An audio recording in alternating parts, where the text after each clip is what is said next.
everyone, welcome to Krish Talks. അപ്പോൾ നമ്മൾ exam oriented ആയിട്ടുള്ള വീഡിയോസ് ആണ് ചെയ്തുകൊണ്ടിരിക്കുന്നത്. EDPയുടെ ചാപ്റ്റർ 2ൻ്റെ വീഡിയോ ആണ് ഇത് കേട്ടോ.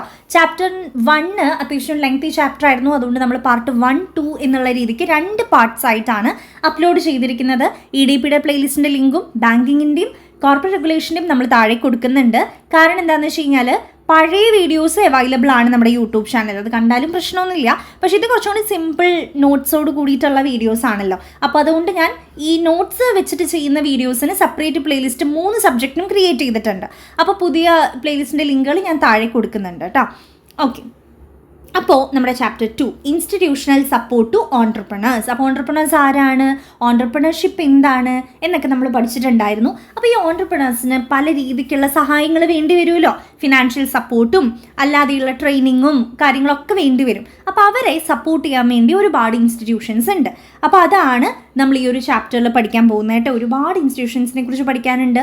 എല്ലാം ഇമ്പോർട്ടൻ്റ് ആണ്. എല്ലാം നമുക്ക് 1 by 1 ആയിട്ട് 2 മാർക്കിന് ചോദിക്കാം, അല്ലെങ്കിൽ ഒരു ഇൻസ്റ്റിറ്റ്യൂഷനും അതിൻ്റെ ഫീച്ചേഴ്സുമായിട്ട് ഷോർട്ട് എസ്സേക്ക് ചോദിക്കാം, അല്ലെങ്കിൽ മൊത്തമായിട്ട് എസ്സേക്ക് ചോദിക്കാം. എങ്ങനെ വേണമെങ്കിലും ക്വസ്റ്റ്യൻ വരാൻ സാധ്യതയുള്ള ഒരു ഏരിയ ആണ്. സോ തീർച്ചയായിട്ടും ശ്രദ്ധിച്ച് പഠിക്കാം. നമ്മുടെ ചാനൽ ഇതുവരെ സബ്സ്ക്രൈബ് ചെയ്യാത്തവരുണ്ടെങ്കിൽ പ്ലീസ് ഒന്ന് സബ്സ്ക്രൈബ് കൂടി ചെയ്തേക്കാം കേട്ടോ. ഓക്കെ, അപ്പോൾ നമ്മുടെ ഫസ്റ്റത്തെ ഇൻസ്റ്റിറ്റ്യൂഷൻ എന്ന് പറയുന്നത് DINC ആണ് കേട്ടോ. അപ്പോൾ DINC ഇത് മൊത്തം എടുത്ത് കഴിഞ്ഞിട്ടേ ഞാനൊരു സിമ്പിൾ നോട്ട് തരാം നിങ്ങൾക്ക്. അതായത് അതിൻ്റെ ഒരു വീഡിയോ ചെയ്യാം. ഷോർട്ട് ഫോം, ഫുൾ ഫോം, അതിൻ്റെ മെയിൻ ഫംഗ്ഷൻ, ഇയേഴ്സ് ഉള്ളതിന് ഇയേഴ്സും എസ്റ്റാബ്ലിഷ് ചെയ്ത ഇയർ ഉണ്ട് ചിലതിന്. അങ്ങനെ വരുന്ന രീതിക്ക് ടേബിളാക്കി തിരിച്ചിട്ട് ഞാൻ ഒരു സിമ്പിൾ നോട്ട് നിങ്ങൾക്ക് അതിൻ്റെ വീഡിയോ ഞാൻ ചെയ്യാം കേട്ടോ. ഇപ്പം നമുക്ക് ആദ്യം ഒന്ന് പഠിച്ചു പോവാം. The directorate of industries and commerce എന്നുള്ളതാണ് DINCയുടെ ഫുൾ ഫോം ആയിട്ട് വരുന്നത്. The Directorate of Industries and Commerce under the Department of Industries and Commerce plays a vital role in implementing policies related to micro, small and medium enterprises. MSMEകൾ എന്ന് നിങ്ങൾ കേട്ടിട്ടുണ്ടായിരിക്കും. Micro, small, medium എൻ്റർപ്രൈസുകളാണ്. അതായത് large ലെവലിൽ work ചെയ്യുന്ന സംരംഭങ്ങളല്ല, ചെറുകിട വ്യവസായങ്ങൾ. ഈ ചെറുകിട വ്യവസായങ്ങളെ ഹെൽപ്പ് ചെയ്യാൻ വേണ്ടി വന്നിരിക്കുന്ന, അവർക്ക് വേണ്ടി കാര്യങ്ങൾ ചെയ്തു കൊടുക്കാൻ, അവരെ ഹെൽപ്പ് ചെയ്യാൻ, അവരെ ഡെവലപ്പ് ചെയ്യാനായിട്ട് വന്നിരിക്കുന്ന ഒരു ഇൻസ്റ്റിറ്റ്യൂഷനാണ് DINC എന്ന് പറയുന്നത്. ഓക്കെ, അപ്പോൾ MSMEകളെ ഹെൽപ്പ് ചെയ്യാൻ വേണ്ടിയിട്ടാണ് അവർ വന്നിരിക്കുന്നത് കേട്ടോ. അപ്പോൾ നമ്മുടെ ക്ലാസ് കേട്ട് സ്വന്തമായിട്ട് ലെക്ചർ നോട്ടൊക്കെ എഴുതി, അതായത് കുഞ്ഞിതായിട്ട് മലയാളത്തിലും മംഗ്ലീഷിലൊക്കെ അവർക്ക് മനസ്സിലാകാൻ വേണ്ടിയിട്ട് എക്സാം ടൈമിൽ ഒന്ന് വായിച്ചു നോക്കുന്ന സമയത്ത് മനസ്സിലാകാൻ വേണ്ടി ലെക്ചർ നോട്ട് എഴുതുന്ന കുട്ടികളൊക്കെ ഉണ്ടെന്ന് ഞാൻ അറിഞ്ഞു. അപ്പോൾ അങ്ങനെയുള്ളവർ എന്ത് ചെയ്യുക, നിങ്ങൾക്ക് മനസ്സിലാവുന്ന രീതിയിൽ സിമ്പിളായിട്ട് എഴുതുക. അതായത് DINC എന്ന് എഴുതുക, അതിൻ്റെ നേരെ ഫുൾ ഫോം എഴുതുക, അതിന് നേരെ അവരുടെ മെയിൻ എയിം എന്താണ്, MSMEകളെ ഹെൽപ്പ് ചെയ്യുക എന്നുള്ളത് അത് എഴുതുക കേട്ടോ. ദെൻ അവരുടെ കീ ഫങ്ഷൻസ് എന്ന് പറയുന്നത് എന്താ, ഇൻഡസ്ട്രിയൽ ഡെവലപ്മെൻറ്റ് കോർഡിനേറ്റ് ചെയ്യുക, സ്കീംസ് ഇംപ്ലിമെൻറ്റ് ചെയ്യുക, സ്മോൾ സ്കെയിൽ ഇൻഡസ്ട്രീസിനെ ഡെവലപ്പ് ചെയ്യുക, ഇൻഡസ്ട്രീസിൻ്റെയും ഗവൺമെൻറ്റിൻ്റെ ഇടയിൽ ഒരു മീഡിയേറ്റർ ആയിട്ട്, ഒരു ഇൻ്റർഫേസ് ആയിട്ട് നിൽക്കുക, database management, organising development programmes, entrepreneurial support, identify and motivating entrepreneurs, project ideas അവർക്ക് പ്രൊവൈഡ് ചെയ്ത് കൊടുക്കുക, ടെക്നിക്കൽ ഫീസിബിലിറ്റി റിപ്പോർട്ടുകൾ പ്രിപ്പയർ ചെയ്ത് കൊടുക്കുക, ലാൻഡ് ഡെവലപ്മെൻറ്റ്, ഓൺട്രപ്രണേഴ്സിന് ലാൻഡ് ഡെവലപ്മെൻറ്റിൻ്റെ കാര്യങ്ങൾ ചെയ്തു കൊടുക്കുക. ഇത്രയാണ് അവർ ചെയ്യുന്നത്. ഇനി ഈ ഒരു ചാപ്റ്ററിലെ ഒരു ഈസി വേ ഞാൻ പറയട്ടെ പഠിക്കാനായിട്ട്. ഈ എല്ലാ സ്ഥാപനങ്ങളുടെയും നമ്മളിപ്പോൾ പഠിക്കാൻ പോകുന്ന എല്ലാ ഇൻസ്റ്റിറ്റ്യൂഷൻസും ഫങ്ഷൻസ് ഓൾമോസ്റ്റ് സെയിമാണ്. അപ്പോൾ ഒരു കോമൺ ആയിട്ടുള്ള ഒരു 10 പോയിൻറ്റ്സ് ഞാൻ നിങ്ങൾക്ക് തരാം കേട്ടോ. അപ്പോൾ ഈ 10 എണ്ണം പഠിച്ചിട്ട് അതിൻ്റെ ഇടയിൽ ഈ ഇൻസ്റ്റിറ്റ്യൂഷൻ റിലേറ്റ് ചെയ്തിട്ടുള്ള 1-2 പോയിൻറ്റ് നിങ്ങൾ എക്സ്ട്രാ ആഡ് ചെയ്താൽ മതി. മനസ്സിലായോ? 10 എല്ലാത്തിനും എന്ത് ഇൻസ്റ്റിറ്റ്യൂഷൻ ചോദിച്ചാലും, ഈ ചാപ്റ്ററിലത്തെ ഏത് ഇൻസ്റ്റിറ്റ്യൂഷൻ ചോദിച്ചാലും എഴുതാൻ പറ്റുന്ന 10 ഫങ്ഷൻസ് ഞാൻ നിങ്ങൾക്ക് തരാം. അതിൻ്റെ കൂടെ ഇതിപ്പോൾ DINC എന്ന് പറയുന്നത് ഡയറക്ടറേറ്റ് ഇൻഡസ്ട്രീസ് ആൻഡ് കൊമേഴ്സ് ആണ് അല്ലേ. അപ്പോൾ ഇൻഡസ്ട്രീസിനും കൊമേഴ്സിനും അവർ സ്പെഷ്യലി MSMEകൾക്കാണ് ഹെൽപ്പ് ചെയ്യണതെന്ന് പറഞ്ഞു. ഇതാണ് കീ ഒബ്ജക്റ്റീവ്. അപ്പോൾ ഈ 10 ഫങ്ഷൻ്റെ കൂടെ ഈ ഒരു ഇൻസ്റ്റിറ്റ്യൂഷൻ്റെ ഒരു മെയിൻ സാധനം കൂടി ആഡ് ചെയ്താൽ സെറ്റായി. മനസ്സിലായോ? ഞാൻ ലാസ്റ്റ് തരാം കേട്ടോ നിങ്ങൾക്ക് 10 എണ്ണം. ഇനി അടുത്തത് DIC ആണ്. നമ്മൾ ആദ്യം പറഞ്ഞത് DINC ആണ്, ഇത് DIC ആണ്. ഡിസ്ട്രിക്ട് ഇൻഡസ്ട്രി സെൻറ്റർ എന്നാണ് ഇതിൻ്റെ പേര്. 1978 ഫസ്റ്റ് മെയ്യിലാണ് ഇത് എസ്റ്റാബ്ലിഷ് ആകുന്നത്. അപ്പോൾ ഫുൾ ഫോം എഴുതി വയ്ക്കുക, ഒരു പേപ്പറിൽ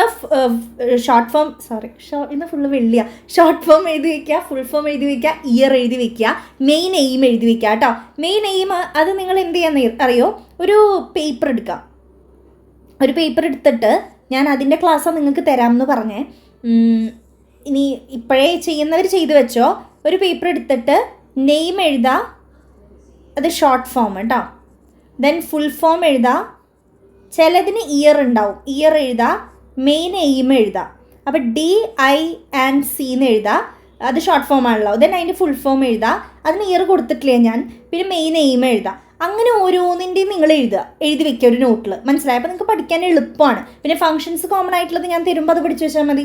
അപ്പോൾ DICയുടെ ഇയർ 1978. മെയിൻ എയിം എന്ന് പറയുന്നത് of the program is effective promotion of cottage and small industries. ചെറുകിട ഇൻഡസ്ട്രികളെയും കോട്ടേജുകളെയൊക്കെ ഹെൽപ്പ് ചെയ്യുക എന്നുള്ളതാണ് ഇവരുടെ main aim. Especially in rural areas and small towns കേട്ടോ. അവിടെയുള്ള സ്മോൾ സ്കെയിൽ ഇൻഡസ്ട്രീസിനെയാണ് ഹെൽപ്പ് ചെയ്യുന്നത്. അപ്പോൾ ഒരു എല്ലാ ജില്ലയിലും each district has A DIC head quarters എന്നാണ് പറയുന്നത്. എല്ലാ ജില്ലയിലും ഒരു DICയുടെ ഹെഡ് ക്വാർട്ടേഴ്സ് ഉണ്ട്. അപ്പോൾ ഓരോ ജില്ലയിലുള്ള ചെറുകിട കോട്ടേജ് ഇൻഡസ്ട്രികളെ ഇവർ ഹെൽപ്പ് ചെയ്യുകയാണ് ചെയ്യുന്നത് കേട്ടോ. അപ്പോൾ ദ മെയിൻ റെസ്പോൺസിബിലിറ്റി എന്ന് പറയുന്നത് act as the chief coordinator of multi functional agency in respect of various government department. അതായത് ഗവൺമെൻറ്റിൻ്റെ ഫങ്ഷൻസ് ഒക്കെ, ഗവൺമെൻറ്റിൻ്റെ പോളിസീസ് കാര്യങ്ങളൊക്കെ ഇവരിലേക്ക് എത്തിക്കുക, ഇവർ ഹെൽപ്പ് ചെയ്യുക എന്നുള്ള രീതിക്കാണ് DIC പ്രവർത്തിക്കുന്നത്. ദെൻ അതിൻ്റെ റെഡ് ലൈൻസിൽ കൊടുത്തിട്ടുണ്ട് 4 metropolitan cities of Mumbai, Kolkata, Chennai, New Delhi are excluded from the authority of DIC. ഇത്തരം സിറ്റീസിൽ DIC ഉണ്ടായിരിക്കില്ല. Likely because they have separate industrial development agency. അവർക്ക് സെപ്പറേറ്റ് ആയിട്ടുള്ള ഇൻഡസ്ട്രിയൽ ഡെവലപ്മെൻറ്റൽ ഏജൻസി ഉണ്ടായിരിക്കും. ദെൻ ഫങ്ഷൻസ് നമ്മൾ നേരത്തെ പറഞ്ഞ ഫങ്ഷൻസ് തന്നെ എഴുതിയാൽ മതി. അവർ ഡെവലപ്പ് ചെയ്യുക, അവർക്ക് വേണ്ട ഹെൽപ്പ് ചെയ്തു കൊടുക്കുക, അവർക്ക് അഡ്വൈസ് കൊടുക്കുക, അവർക്ക് റോ മെറ്റീരിയൽസ് പ്രൊവൈഡ് ചെയ്യുക, ഫിനാൻഷ്യൽ അസിസ്റ്റൻസ് കൊടുക്കുക, അവരുടെ ട്രെയിനിങ് കാര്യങ്ങൾ കൊടുക്കുക. ഇതൊക്കെ തന്നെ നിങ്ങൾ എല്ലാത്തിലും എഴുതിയാൽ മതി കേട്ടോ. അപ്പോൾ ഫങ്ഷൻസ് ഞാനിനി എടുത്തെടുത്ത് പറയുന്നില്ല, സ്പെഷ്യലായിട്ട് ഫങ്ഷൻസ് മാത്രമേ പറയുന്നുള്ളൂ കേട്ടോ. ഇനി അടുത്തത് മൂന്നാമത്തതാണ് സിഡ്കോ എന്ന് പറയുന്നത്. ഇതിൻ്റെ ഫുൾ ഫോം പഠിച്ചു വയ്ക്കുക. Kerala state small industries development corporation എന്നുള്ളതാണ് ഇതിൻ്റെ ഫുൾ ഫോം ആയിട്ട് വരുന്നത്. അപ്പോൾ എഴുതി വയ്ക്കുന്ന കുട്ടികൾ എഴുതി വയ്ക്കുക. ഷോർട്ട് ഫോം എഴുതി, ഫുൾ ഫോം എഴുതി, ഇയർ എഴുതാം. ദെൻ ഇവരുടെ മെയിൻ ലക്ഷ്യം എന്ന് പറയുന്നത് provide infrastructure facilities like roads, drainage, electricity and water supply. MSMEകൾക്ക് തന്നെയാണ് കൊടുക്കുന്നത്. ഇൻഫ്രാസ്ട്രക്ചർ ഫെസിലിറ്റീസ് ഉണ്ടല്ലോ, റോഡ്, ഇലക്ട്രിസിറ്റി, വാട്ടർ, ഇങ്ങനെയുള്ള കാര്യങ്ങൾ ചെയ്തു കൊടുക്കാമെന്നാണ് ഇവരുടെ മെയിൻ ലക്ഷ്യം സിഡ്കോൻ്റെ. അത് കൂടാണ്ടുള്ള കാര്യങ്ങൾ ചെയ്തു കൊടുക്കുന്നുണ്ട്. ഇൻഡസ്ട്രിയൽ എസ്റ്റേറ്റുകളെ ഹെൽപ്പ് ചെയ്യുന്നുണ്ട്, ടെക്നിക്കൽ അസിസ്റ്റൻസ് കൊടുക്കുന്നുണ്ട്, ബാക്ക്വേർഡായിട്ട് നിൽക്കുന്ന ഇൻഡസ്ട്രീസിനെ ഹെൽപ്പ് ചെയ്യുന്നുണ്ട്, ട്രെയിനിങ് കൊടുക്കുന്നുണ്ട്. നമ്മൾ നേരത്തെ എല്ലാത്തിലും പറഞ്ഞ സെയിം പോയിന്റ്സ് തന്നെ. ഇനി അടുത്തത് ഇവരുടെ ഫങ്ഷൻസ് ഒന്നും കൂടി പറയുന്നുണ്ട്. റോ മെറ്റീരിയൽസ് സപ്ലൈ ചെയ്യുന്നു, മാർക്കറ്റിംഗ് അസിസ്റ്റൻസ് കൊടുക്കുന്നുണ്ട്, ബിൽസ് ഒക്കെ ഡിസ്കൗണ്ട് ചെയ്ത് കൊടുക്കുന്നുണ്ട്, ഡെവലപ്മെൻറ്റൽ സെൻറ്റേഴ്സിനെ പ്രൊമോട്ട് ചെയ്യുന്നുണ്ട്, വിമൻ ഓൺട്രപ്രണേഴ്സിനെ സപ്പോർട്ട് ചെയ്യുന്നുണ്ട്, ട്രെയിനിങ് കൊടുക്കുന്നു, ഡെവലപ്മെൻറ്റ് കൊടുക്കുന്നു, ഫിനാൻഷ്യൽ സപ്പോർട്ട് കൊടുക്കുന്നു. ഇതൊക്കെ തന്നെ. ഇനി അടുത്തത് 4th one, the national small industries corporation അഥവാ NSIC. അപ്പോൾ എഴുതുന്നവർ എഴുതിക്കോളൂ. ഷോർട്ട് ഫോം എഴുതുക, ഫുൾ ഫോം എഴുതുക, ഇയർ എഴുതുക. മെയിൻ ഒബ്ജക്റ്റീവ്സ് എന്ന് പറയുന്നത് എന്താണ്? Main objective to support small scale industries in India. ഇതന്നെ സ്മോൾ സ്കെയിൽ ഇൻഡസ്ട്രീസിനെ ഹെൽപ്പ് ചെയ്യുക. അതിന് വേണ്ടി വന്നിരിക്കുന്ന പല പല പേരിൽ അറിയപ്പെടുന്ന ഇൻസ്റ്റിറ്റ്യൂഷൻസ് ആണ് ഇതൊക്കെ കേട്ടോ. അപ്പോൾ പ്രൊവൈഡ് മിഷനറീസ് കൊടുക്കുന്നുണ്ട്. ഗവൺമെൻറ് ഓർഡേഴ്സ് ഒക്കെ വരുമ്പോൾ അതിന് വേണ്ട ഹെൽപ്പുകൾ ചെയ്തു കൊടുക്കുന്നുണ്ട്. ആൻസിലറി യൂണിറ്റ്സിൻ്റെ ഡെവലപ്മെൻറ്റ്. അപ്പോൾ എന്താണ് ആൻസിലറി യൂണിറ്റ് എന്ന് നിങ്ങൾക്ക് ഡൗട്ട് വരും. അത് നമ്മൾ 3ാമത്തെ ചാപ്റ്ററിൽ ഡീറ്റെയിൽ ആയിട്ട് പഠിക്കുന്നുണ്ട്. ദെൻ മാർക്കറ്റ് സപ്പോർട്ട് ഫോർ, അല്ലെങ്കിൽ വേണ്ട ഇപ്പോൾ പറഞ്ഞുതരാം. അതായത് ആൻസിലറി യൂണിറ്റ്സ് എന്ന് വെച്ചാൽ വലിയ വലിയ യൂണിറ്റ്സ് ഉണ്ടാവില്ലേ, വലിയ വലിയ ഇൻഡസ്ട്രീസ്. അതായത് ഇപ്പോൾ ഞാനൊരു സോപ്പ് കമ്പനി തുടങ്ങിയെന്ന് വിചാരിക്കാം. ഇത് വലിയൊരു കമ്പനിയാണ്. അപ്പോൾ ഈ സോപ്പ് കമ്പനിക്ക് വേണ്ട ഇൻപുട്ട്, അതായത് മെഷീനറിയോ സോപ്പ് ഉണ്ടാക്കാനായിട്ട് ഉപയോഗിക്കുന്ന എന്തെങ്കിലും ടൂളോ എന്തെങ്കിലും സാധനങ്ങളോ പ്രൊവൈഡ് ചെയ്യുന്ന ചെറിയ യൂണിറ്റ്സ് ഉണ്ടായിരിക്കും. അതായത് ഈ വലിയ ഇൻഡസ്ട്രിക്ക് വേണ്ട ഇൻപുട്സ് കൊടുക്കുന്ന ചെറിയ യൂണിറ്റ്സ്, ഇതിനെയാണ് നമ്മൾ ആൻസിലറി യൂണിറ്റ്സ് എന്ന് പറയുക കേട്ടോ. അപ്പോൾ ഈ ആൻസിലറി യൂണിറ്റ്സിനെ ഡെവലപ്പ് ചെയ്യുക, ദെൻ മാർക്കറ്റ് സപ്പോർട്ട് കൊടുക്കുക, ഇൻഡസ്ട്രിയൽ എസ്റ്റേറ്റ് അത് നമുക്ക് ഡീറ്റെയിൽ ആയിട്ട് പഠിക്കാനുണ്ട്, ട്രെയിനിങ് ഡെവലപ്മെൻറ്റ് കൊടുക്കുക, ഇതൊക്കെ തന്നെ. ഇനി അടുത്തത് ഇതിൽ റെഡ് ലൈനിൽ ഞാൻ ഇമ്പോർട്ടൻ്റ് ആയിട്ടുള്ള ഒരു ഇത് കൊടുത്തിട്ടുണ്ട്. NSICക്ക് ഒരുപാട് ഓഫീസുകളുണ്ട്. ഹെഡ് ഓഫീസ് വരുന്നത് ഡൽഹിയിലാണ്. 4 regional offices-ഉം 11 branch offices ഇവർക്കുണ്ട്. The organization provide various schemes and services to support the growth and development of small industries in India. ഇവരുടെ എയിം എന്ന് പറയുന്നത് ഇന്ത്യയിലുള്ള സ്മോൾ ഇൻഡസ്ട്രീസിനെ ഹെൽപ്പ് ചെയ്യുക, പ്രൊമോട്ട് ചെയ്യുക, അവരുടെ ഗ്രോത്ത് എൻഷുർ ചെയ്യുക എന്നുള്ളതാണ്. അഞ്ചാമത്തത് small industries development bank of India, SIDBI. ഇതൊരു ഫിനാൻഷ്യൽ ഇൻസ്റ്റിറ്റ്യൂഷനായിട്ട് പ്രവർത്തിക്കുന്നതാണ്. അതുകൊണ്ടാണ് ഇതിനെ ബാങ്ക് എന്നെടുത്ത് പറയുന്നത് കേട്ടോ. അപ്പോൾ സിഡ്ബി ആണ് നമുക്ക് മിക്ക വർഷങ്ങളിലും 2 മാർക്കിനും ഷോർട്ട് എസ്സേക്കായിട്ടൊക്കെ ചോദിക്കാറ് കേട്ടോ. What is SIDBI, what are the features of SIDBI, functions of SIDBI എന്നൊക്കെ പറഞ്ഞ് ചോദിക്കാറുണ്ട്. അപ്പോൾ ഇത് സിഡ്ബിയുടെ ഫുൾ ഫോം നിങ്ങൾ പഠിച്ചതിന് ശേഷം ഇയർ 1990 ഇതൊരു എന്താ പറയുക, മെയിനായിട്ട് ചെയ്യുന്നത് ഫിനാൻഷ്യൽ അസിസ്റ്റൻസ് തന്നെയാണ്. ഇതിൽ ഈ ഒരു പോയിന്റ് നോക്കണേ, അതായത് it commenced its operation by taking over portfolio and activities of IDBI. സിഡ്ബിയുടെ പോലെ തന്നെ ഇഡ്ബി എന്നുണ്ടായിരുന്നേ, industrial development bank of India. ഈ ഇൻഡസ്ട്രിയൽ ഡെവലപ്മെൻറ്റ് ബാങ്ക് ഓഫ് ഇന്ത്യയിൽ നിന്നാണ് സിഡ്ബി വന്നിരിക്കുന്നത്. അപ്പോൾ ഇഡ്ബിയുടെ എല്ലാ കാര്യങ്ങളും ഏറ്റെടുത്തുകൊണ്ടാണ് സിഡ്ബി നിലവിൽ വന്നിട്ടുള്ളത്. ഹെഡ് ഓഫീസ് എന്ന് പറയുന്നത് ലക്നൌവിലാണ്. 5 റീജിയണൽ ഓഫീസുകൾ ഇവർക്ക് വരുന്നുണ്ട്. 25ഓളം ബ്രാഞ്ച് ഓഫീസുകളും ഇവർക്ക് വരുന്നുണ്ട്. അപ്പോൾ മെയിൻ ഫങ്ഷൻസ് എന്ന് പറയുന്നത് taking steps four technological upgradation and modernisation. മെയിനായിട്ട് ഫിനാൻഷ്യൽ സപ്പോർട്ടാണ് ഇവർ കൊടുക്കുന്നത്. ബില്ലുകൾ ഡിസ്കൗണ്ട് ചെയ്ത് കൊടുക്കുക, ഇതാണ് ഇവരുടെ മെയിൻ ആയിട്ടുള്ള ലക്ഷ്യങ്ങൾ കേട്ടോ. ഫങ്ഷൻസ് ആയിട്ട് വരുന്നത് ലോൺസ് റീഫിനാൻസ് ചെയ്ത് കൊടുക്കുക, അഡ്വാൻസുകൾ കൊടുക്കുക, ഡിസ്കൗണ്ട് ചെയ്ത് കൊടുക്കുക, റീഡിസ്കൗണ്ട് ചെയ്ത് ബില്ലുകൾ കൊടുക്കുക. അങ്ങനെ മൊത്തത്തിൽ ഒരു ഫിനാൻഷ്യൽ ഹെൽപ്പാണ് ഇവർ, ഫിനാൻഷ്യൽ അസിസ്റ്റൻസ് ആണ് ഇവർ പ്രൊവൈഡ് ചെയ്യുന്നത് കേട്ടോ. ദെൻ അടുത്തത് 6ാമത്തത് KVIC ആണ്. KVICയുടെ full form Khadi village industries commission എന്നുള്ളതാണ്. KVIC is a statutory organisation established in 1957. 1957 അത് എസ്റ്റാബ്ലിഷ് ആവുന്നത്. അവരുടെ പ്രൈമറി ഒബ്ജക്റ്റീവ് ആ പേരിൽ തന്നെയുണ്ട്, ഖാദി, കൈത്തറി വസ്ത്രങ്ങൾ, ഖാദിയുടെ വസ്ത്രങ്ങൾ എന്നൊക്കെ നിങ്ങൾ കേട്ടിട്ടുണ്ടാവുമല്ലോ. അപ്പോൾ ഈ ഖാദി വസ്ത്രങ്ങൾ, അതേപോലെ തന്നെ വില്ലേജിലുള്ള സാധാരണ കുഞ്ഞു കുഞ്ഞു ഇൻഡസ്ട്രീസിനെയൊക്കെ പ്രൊമോട്ട് ചെയ്യുക, ഹെൽപ്പ് ചെയ്യുക എന്നുള്ളതാണ് ഇവരുടെ ഫംഗ്ഷൻ എന്ന് പറയുന്നത്. അപ്പോൾ നമ്മൾ കോമൺ ആയിട്ട് എഴുതിയിരിക്കുന്ന ഫങ്ഷൻസിൻ്റെ കൂടി ഖാദിയുടെയും വില്ലേജ് ഇൻഡസ്ട്രീസിനെയും ഹെൽപ്പ് ചെയ്യുന്നുണ്ട് എന്നുകൂടി ഒന്ന് എഴുതി കഴിഞ്ഞാൽ സംഭവം സെറ്റായി. അപ്പോൾ റൂറൽ ഡെവലപ്മെൻറ്റിനെ ഇവർ ഹെൽപ്പ് ചെയ്യുന്നുണ്ട്, എംപ്ലോയ്മെൻറ്റ് ഓപ്പർച്യൂണിറ്റീസ് പ്രൊവൈഡ് ചെയ്യുന്നുണ്ട്. Then self Reliance among people, എല്ലാവരും ഒന്ന് സ്വയം പര്യാപ്തരാവുക എന്നുള്ളൊരു കാര്യം ഇവർ പ്രൊമോട്ട് ചെയ്യുന്നുണ്ട്. റൂറൽ കമ്മ്യൂണിറ്റിയെ കുറച്ചും കൂടി സ്ട്രോങ് ആക്കുന്നുണ്ട്, ട്രെയിനിങ് പ്രോഗ്രാംസ് കൊടുക്കുന്നുണ്ട്. റോ മെറ്റീരിയൽസിൻ്റെ supply, promote and marketing the sale of Khadi and village products കേട്ടോ. ഇത് കീ ആണ്, ഇതൊന്ന് കൃത്യമായിട്ട് നിങ്ങൾ നോക്കിക്കോളൂ കേട്ടോ. അപ്പോൾ export opportunities for KVIC products, KVIC പ്രൊഡക്റ്റിൻ്റെ എക്സ്പോർട്ടിൻ്റെ കാര്യങ്ങൾ ചെയ്യുക, ഇത് ഫിനാൻഷ്യൽ സപ്പോർട്ട് കൊടുക്കുക, ഇതാണ് ഇവർ ചെയ്യുന്ന മെയിനായിട്ടുള്ള കാര്യങ്ങൾ. ഇനി 7ാമത്തത് small industries service institute, SISIs ആണ്. ഇത് വന്നിരിക്കുന്ന വർഷം 1956. സ്മോൾ ഇൻഡസ്ട്രീസ് സർവീസിൻ്റെ മെയിൻ ലക്ഷ്യം എന്താ? സ്മോൾ സ്കെയിൽ ഇൻഡസ്ട്രീസിനെ ഹെൽപ്പ് ചെയ്യുക എന്നുള്ളത് തന്നെ. അപ്പോൾ ഇതിൻ്റെ ബാക്കി ഫങ്ഷൻസ് നമ്മൾ മുന്നേ പഠിച്ചത് തന്നെ എഴുതിയാൽ മതി. അപ്പോൾ സ്മോൾ ഇൻഡസ്ട്രീസിനെയും സ്മോൾ ഓൺട്രപ്രണേഴ്സിനെയും ഹെൽപ്പ് ചെയ്യാനും അവരെ സപ്പോർട്ട് ചെയ്യാനും വേണ്ടി വന്നിരിക്കുന്ന ഒരു ഇൻസ്റ്റിറ്റ്യൂട്ടാണ് സ്മോൾ ഇൻഡസ്ട്രീസ് സർവീസ് ഇൻസ്റ്റിറ്റ്യൂട്ട് എന്ന് പറയുന്നത് കേട്ടോ. അപ്പോൾ ഫങ്ഷൻസ് ഞാൻ ഇനി പറയുന്നില്ല, നമ്മൾ നേരത്തെ പറഞ്ഞ സാധനങ്ങൾ തന്നെ എഴുതിയാൽ മതി കേട്ടോ. അടുത്തത് Kerala industrial and technical consultancy organisation limited, Kitco. Kitco എന്താണ്? Kitco was set up in 1972. 1972 set up ചെയ്യുന്നത് by the Kerala government. Kerala ഗവൺമെൻറ്റിൻ്റെ അണ്ടറിൽ വരുന്നതാണ് കേട്ടോ. അവരുടെ മെയിൻ ഒബ്ജക്റ്റീവ് എന്ന് പറയുന്നത് meet the technical consultancy need of entrepreneurs in small medium large scale industries. അതായത് സ്മോൾ മീഡിയം ലാർജ് സ്കെയിൽ ഇൻഡസ്ട്രീസിലെ ഓൺട്രപ്രണേഴ്സിന് ടെക്നിക്കലായിട്ടുള്ള ആവശ്യങ്ങൾ ചെയ്തു കൊടുക്കുക, ടെക്നിക്കൽ സപ്പോർട്ട് കൊടുക്കുക എന്നുള്ള ലക്ഷ്യത്തോട് കൂടിയിട്ടാണ്. ആ പേരിൽ തന്നെയുണ്ട്, ഫുൾ ഫോം പഠിച്ചാൽ തന്നെ നമുക്ക് അതിൻ്റെ മെയിൻ പോയിന്റ് ഓർക്കാൻ പറ്റും. അപ്പോൾ ടെക്നിക്കൽ കൺസൾട്ടൻസി ആണ് ഇവർ പ്രൊവൈഡ് ചെയ്യുന്നത് കേട്ടോ. അപ്പോൾ ബാക്കി ഫംഗ്ഷൻസിൻ്റെ കൂടെ ടെക്നിക്കൽ എന്നുള്ള ടേം കൂടി, നമ്മൾ ഖാദിയുടെ ഫംഗ്ഷൻസ് പറഞ്ഞപ്പോൾ ആ ടേം കൂടി ആഡ് ചെയ്യാൻ പറഞ്ഞില്ലേ, അതേപോലെ ടെക്നിക്കൽ അസിസ്റ്റൻസിൻ്റെ കാര്യങ്ങളും കൂടി ഒന്ന് ആഡ് ചെയ്യുക. അവരുടെ പ്രൊജക്റ്റ് ഐഡിയാസും പ്രൊജക്റ്റ് റിപ്പോർട്ട്സ് ഒക്കെ പ്രിപ്പയർ ചെയ്യാൻ ഹെൽപ്പ് ചെയ്യുന്നുണ്ട്. ദെൻ അതേപോലെ തന്നെ ബാങ്കിൻ്റെ ഭാഗത്തുനിന്ന്, ഫിനാൻഷ്യൽ ഇൻസ്റ്റിറ്റ്യൂഷൻ്റെ ഭാഗത്തുനിന്നും കാര്യങ്ങൾ ചെയ്തു കൊടുക്കുന്നുണ്ട്. അതിൻ്റെ ഗൈഡൻസും സപ്പോർട്ടും കാര്യങ്ങളൊക്കെ കൊടുക്കുന്നുണ്ട്. ഡെവലപ്മെൻറ്റ് പ്രോഗ്രാംസ് ചെയ്തു കൊടുക്കുന്നുണ്ട്.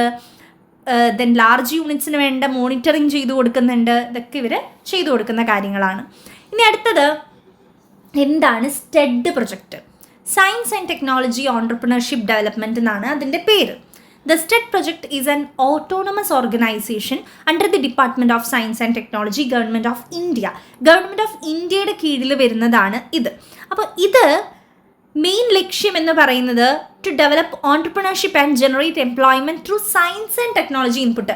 സയൻസ് ഉപയോഗിച്ച് ടെക്നോളജി ഉപയോഗിച്ചുകൊണ്ട് ഓൺടർപ്രണർഷിപ്പ് കുറച്ചും കൂടി അതിലൂടെ എംപ്ലോയ്മെൻറ്റ് ഓപ്പർച്യൂണിറ്റീസ് ഒക്കെ ജനറേറ്റ് ചെയ്യുക, ഓൺടർപ്രണേഴ്സിനെ ഹെൽപ്പ് ചെയ്യുക എന്നുള്ളതാണ് കേട്ടോ. അതായത് സയൻസ് ടെക്നോളജിയുടെ ഉപയോഗമാണ് ഇവിടെ മെയിനായിട്ട് നടക്കുന്നത്. അതുപയോഗിച്ചുകൊണ്ട് ഓൺടർപ്രണർഷിപ്പിൽ ഡെവലപ്മെൻറ്റ് ഉണ്ടാക്കുക, അതുപയോഗിച്ചുകൊണ്ട് എംപ്ലോയ്മെൻറ്റ് ജനറേറ്റ് ചെയ്യുക എന്നുള്ളതാണ് ഇവരുടെ ലക്ഷ്യമായിട്ട് വരുന്നത്. 14 ജില്ലകളിലും ഇവർക്ക് ബ്രാഞ്ചുകളുണ്ട് കേട്ടോ. അപ്പോൾ application of science and technology ആണ് ഇവിടെ നടക്കുന്നത് കേട്ടോ. Application of science and technology. ഇപ്പോൾ ഇത് കേരളത്തിന് പുറമേ ആയിട്ടും അല്ലെങ്കിൽ ഇന്ത്യക്ക് പുറമേ ആയിട്ടൊക്കെ പോകുന്നുണ്ട്. 43 ജില്ലകളിലായിട്ട് പ്രവർത്തിക്കുന്നുണ്ട്. അപ്പോൾ ഇതാണ് ഇവരുടെ ഒരു ഫങ്ഷൻസ് കാര്യങ്ങൾ പറയുന്നത് കേട്ടോ. അപ്പോൾ ഇന്ത്യൻ ഗവൺമെൻറ്റിൻ്റെ കീഴിൽ വരുന്നതാണ്.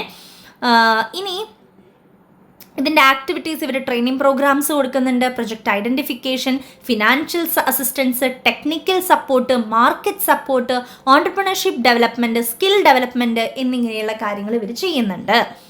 അടുത്തത് 10ാമത്തെ ലാസ്റ്റ് വണ്ണാന്ന് തോന്നുന്നു. യെസ്, ലാസ്റ്റ് വൺ 10ാമത്തെ national institute for entrepreneurship and small business development, NIESBUD എന്നാണ് ഇതിന് ഷോർട്ടായിട്ട് പറയുക, NIESBUD. അപ്പോൾ ഇത് 1983 വന്നിട്ടുള്ളതാണ്. നമ്മുടെ ഇന്ത്യൻ ഗവൺമെൻറ്റിൻ്റെ ഒരു സ്കീമായിട്ട് വരുന്നതാണ്. It's a coordinating body that overseas entrepreneurial development programmes. ഇത് ഒരു എപ്പെക്സ് ബോഡി ആയിട്ട് പ്രവർത്തിക്കുന്ന ടോപ്പ് ലെവലിൽ, അതായത് ഇന്ത്യയിലെ എല്ലാ സ്മോൾ സ്കെയിൽ ഇൻഡസ്ട്രീസിൻ്റെയും ഡെവലപ്മെൻറ്റ് ഉറപ്പുവരുത്തുക, അതാണ് ഇവർ ചെയ്യുന്നത്. ഒരു നാഷണൽ ലെവൽ ഇൻസ്റ്റിറ്റ്യൂട്ടായിട്ട് പ്രവർത്തിക്കുന്നതാണ് കേട്ടോ. അപ്പോൾ ഗവൺമെൻറ്റിൻ്റെ എല്ലാ സപ്പോർട്ടും ഇവർക്ക് കൊടുക്കുന്നുണ്ട്. അപ്പോൾ നമ്മുടെ ഇന്ത്യയിൽ ഈ ഒരു ന്യൂസ് ബഡിൻ്റെ കീഴെയായിരിക്കും എല്ലാ തരത്തിലുള്ള ഓർഗനൈസേഷൻസും, അതായത് ഒരു മിനിറ്റ്, ഇതിന് കീഴെയായിരിക്കും എല്ലാ ഇൻഡസ്ട്രീസും വരുന്നുണ്ടാവുക. മനസ്സിലായോ?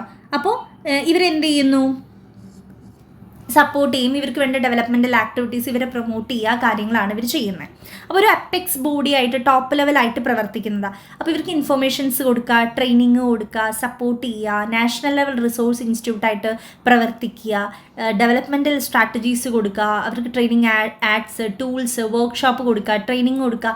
ഒരു ടോപ്പ് ലെവലായിട്ട് താഴെയുള്ളവർക്ക് ചെയ്തു കൊടുക്കേണ്ട എല്ലാ കാര്യങ്ങളും ഇവർ ചെയ്യുന്നുണ്ട്. അതാണ് നമ്മുടെ ന്യൂസ്പെട്ട്. അപ്പോൾ ഈ ഒരു 10 എണ്ണമാണ് നമുക്ക് പഠിക്കാനുള്ളൂ. അപ്പോൾ 10 എണ്ണത്തിൻ്റെ ഷോർട്ട് ഫോം പഠിക്കണം, ഫുൾ ഫോം പഠിക്കണം, ഇയേഴ്സ് ഉള്ളതിൻ്റെ ഇയേഴ്സ് പഠിക്കുക, എല്ലാത്തിൻ്റെയും മെയിൻ ഫങ്ഷൻസ് പഠിക്കുക. അതിനുശേഷം ഞാൻ തരുന്ന കോമൺ ഫങ്ഷൻസ് പഠിച്ചാൽ മതി. ഓക്കെ. അപ്പോൾ നമ്മൾ ഈ സെക്കൻഡ് ചാപ്റ്ററിൻ്റെ അടുത്തൊരു വീഡിയോ, നമ്മൾ ഈ ഒരു വീഡിയോയിൽ തന്നെ നമ്മൾ ഈ ചാപ്റ്റർ ഞാൻ കംപ്ലീറ്റ് ചെയ്യുന്നുണ്ട്.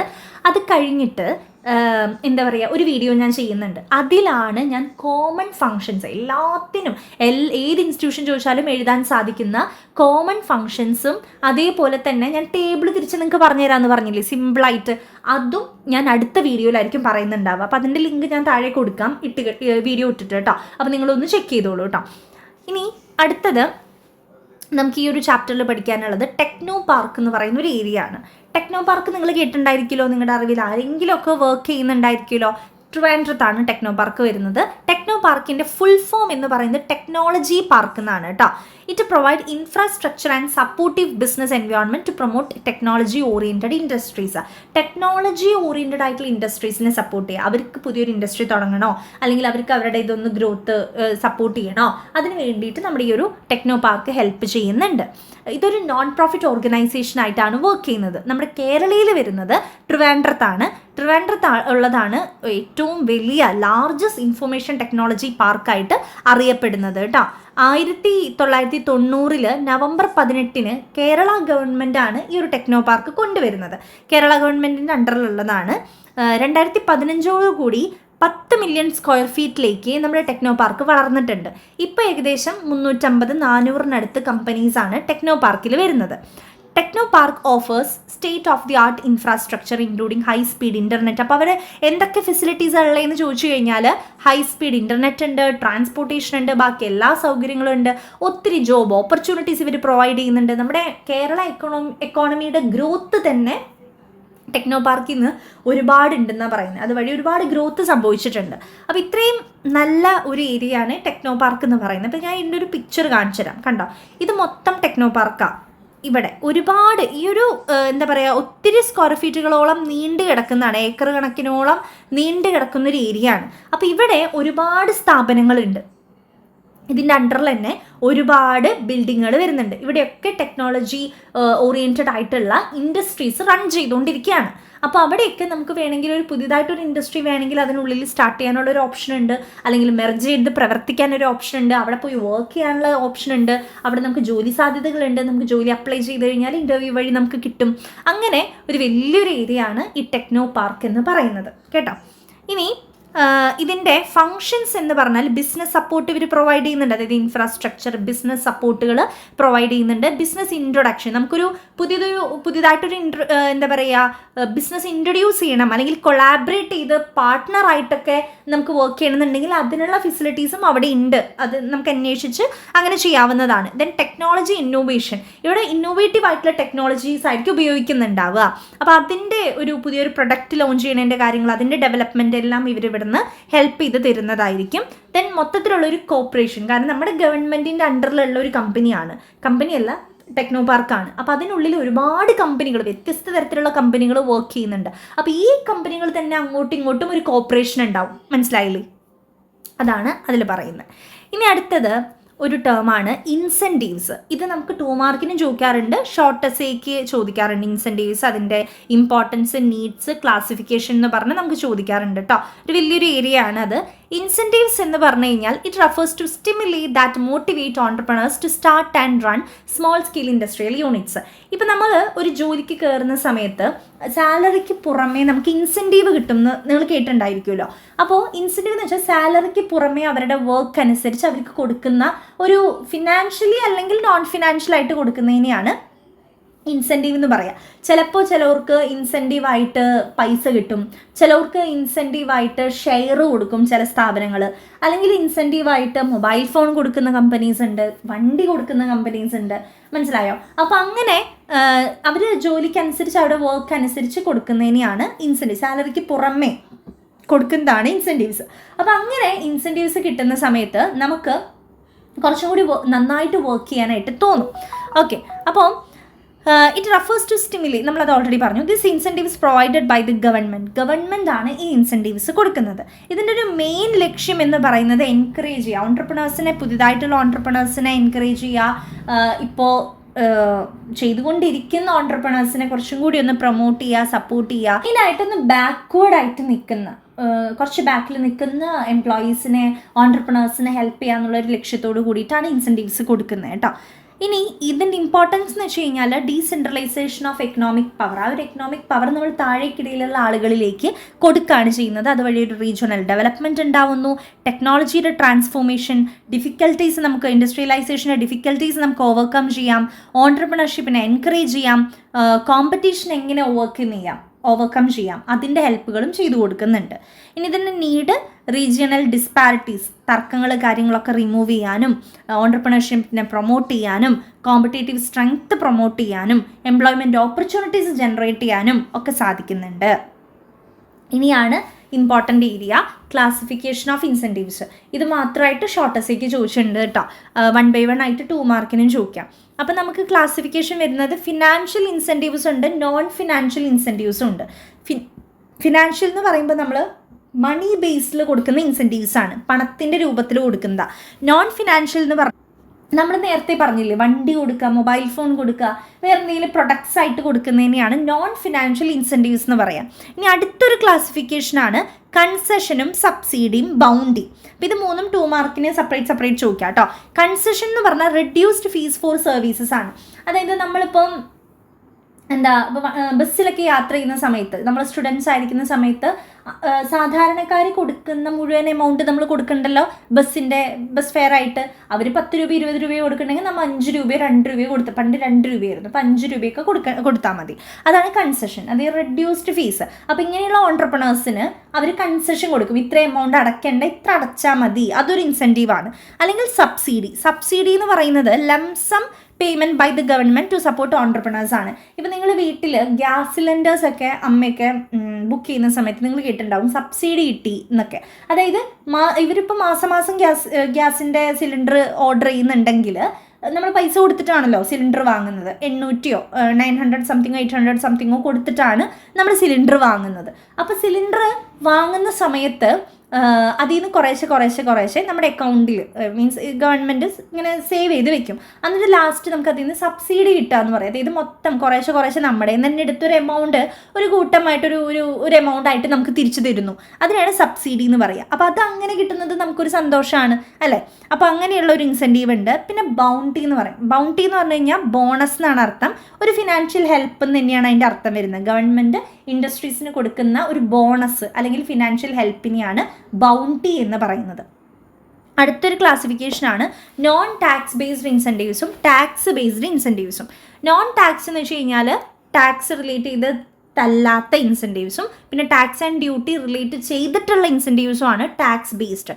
ഈ ടാക്സ് ബേസ്ഡ് തന്നെ പിന്നെയും ഡിവൈഡ് ചെയ്തേക്കാണ് ഫിസ്ക്കൽ ഇൻസെൻറ്റീവ്സും ഫിനാൻഷ്യൽ ഇൻസെൻറ്റീവ്സും. ഫിസ്ക്കൽ ഇൻസെൻറ്റീവ്സ് എന്ന് വെച്ച് കഴിഞ്ഞാൽ റിബേറ്റ്, റീഫണ്ട്, എക്സംഷൻസ് ഒക്കെയാണ് ഫിസ്ക്കൽ ഇൻസെൻറ്റീവ്സിൽ വരുന്നത്. ഫിനാൻഷ്യൽ ഇൻസെൻറ്റീവ് എന്ന് വെച്ചാൽ ക്രെഡിറ്റ് ഫെസിലിറ്റീസ്, ലോണൊക്കെയാണ് വരുന്നത്. അപ്പം ഇത്രയാണ് പല തരത്തിലുള്ള ഇൻസെൻറ്റീവുകൾ കേട്ടോ. ഇത് മൊത്തമായിട്ട് ഷോർട്ടേജേക്ക് ചോദിക്കാം. ബൗണ്ടി, കൺസെഷൻ, സബ്സിഡി, ഇൻസെൻറ്റീവ് എന്ന് മാത്രമായിട്ടൊക്കെ 2 മാർക്കിനും ചോദിക്കാം. അപ്പോൾ ഞാനിവിടെ താഴെ സബ്സിഡി എന്നുള്ള ടേം വീണ്ടും കൊടുത്തിട്ടുണ്ട്. A subsidy is a form of financial assistance provided by the government to support business. Subsidy എന്ന് നമ്മൾ നേരത്തെ പറഞ്ഞു അല്ലേ, ഇൻഡിവിജ്വൽസിനെ ഹെൽപ്പ് ചെയ്യാൻ കുറച്ചൊരു സം ഓഫ് മണി, അതാണ് ഇതിലെ കീ ടേം. ആ ഒരു സം ഓഫ് മണി ഗവൺമെൻറ് കൊടുക്കുകയാണ് ബിസിനസ്സിനെയും ഇൻഡസ്ട്രീസിനെയൊക്കെ ഹെൽപ്പ് ചെയ്യാനായിട്ട്. ഇതിനെയാണ് സബ്സിഡി എന്ന് പറയുക. അപ്പോൾ ഇത്രയാണ് നമ്മുടെ സെക്കൻഡ് ചാപ്റ്റർ എന്ന് പറയുന്നത്. സിമ്പിളാണ്, അതായത് നിങ്ങൾക്ക് ടഫായിട്ട് തോന്നും, ഇല്ല ഒരുപാട് ഇൻസ്റ്റിറ്റ്യൂഷൻ പഠിക്കാനില്ലേ എന്നൊക്കെ തോന്നും.